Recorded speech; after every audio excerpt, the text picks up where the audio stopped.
Speaker, every day when I'm speaking to constituents in my community of Lindsay and Western Sydney, one of their top concerns is the astronomical cost of power. In my community and right across Western Sydney, in fact right across the country, we're paying $1,300 more for energy this year compared to when the Albanese Labor government took office in 2022. It is a shame, and shame on them. Shame on you for doing that. $1,300 in 3 years. It shouldn't be a joke, but it is. This government is treating everyday Australians as jokes and taking them for granted. It's no small sum of money for many hard-working everyday Australians who live in Lindsay, from Penrith to St Mary's and Londonderry down to Luddenham. So many people across the country right now are picking up a second job just to make sure they can cook dinner for their kids and keep the lights on. Seniors are struggling under the cost of living pressures. I can see people as I walk down my high street of Penrith living on the streets, double-income families lining up at food banks. And I'm particularly worried about seniors in these hot summer days ahead when they're having to make that choice about turning on the air conditioning or not. I'll tell you who needed the $275 reduction in power prices by 2025 from 2022 levels. It's these Australians, the ones I proudly fight for every single day in this place and in my community. In my most recent community survey, Lindsay residents said they overwhelmingly reject net zero by 2050, with less than a quarter supporting it. Almost 90% of Lindsay people said their energy bills have increased, with nearly half saying this has actually severely impacted their standard of living. Energy prices have soared 40%. How does the government think its renewables-only approach to energy production in this country will keep our manufacturers here? A future made in Australia? That's what the Prime Minister is saying when he runs across the country, putting on a hard hat for a few pictures before he heads off overseas. A future made in Australia under this Labor government's ideological obsession for renewables. That is contempt for Australian industry.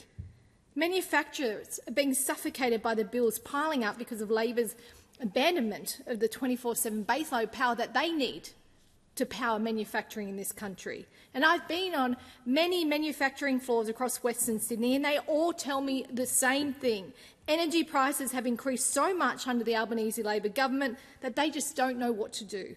Mascot Steel in Penrith, their energy costs are up more than 40%.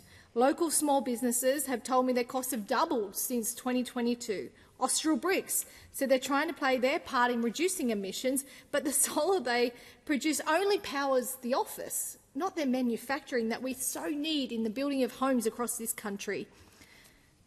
Do you know what fires Austral Bricks kilns to create thousands of bricks per day for new homes across Western Sydney? It's gas. They need a lot of it. They need more gas, and we need to be pumping more gas into the system.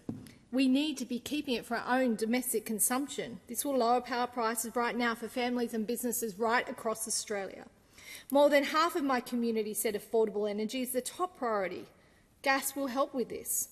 For the sake of Australian industry, we need a sensible, pragmatic energy policy that puts more gas in the system and ensures reliability and affordability. A third of Lindsay residents said 24/7 baseload power was important, with almost 11% saying reducing emissions was their priority, only 11%. The best solution to these two wants is nuclear energy. Scores of countries use nuclear energy or are in the process of creating nuclear power stations. How else will we power the data centres of the future that we can use? And in Western Sydney, when we're looking to the future, we are talking about the data centres of the future. People in this country want to be storing our data at home, not offshore, but we need power right now. That power is drawn from our local energy grids. My community recognises the need for nuclear energy in the future, and that's why my results in my survey came across strong, with results in the 70% wanting the ban on nuclear energy to be lifted.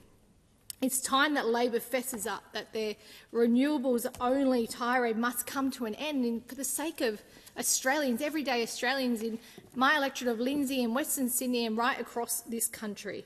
Labor, listen to the sensible calls of the Lindsay electorate. Put cheaper, reliable, 24/7 baseload power before your own ideological obsessions.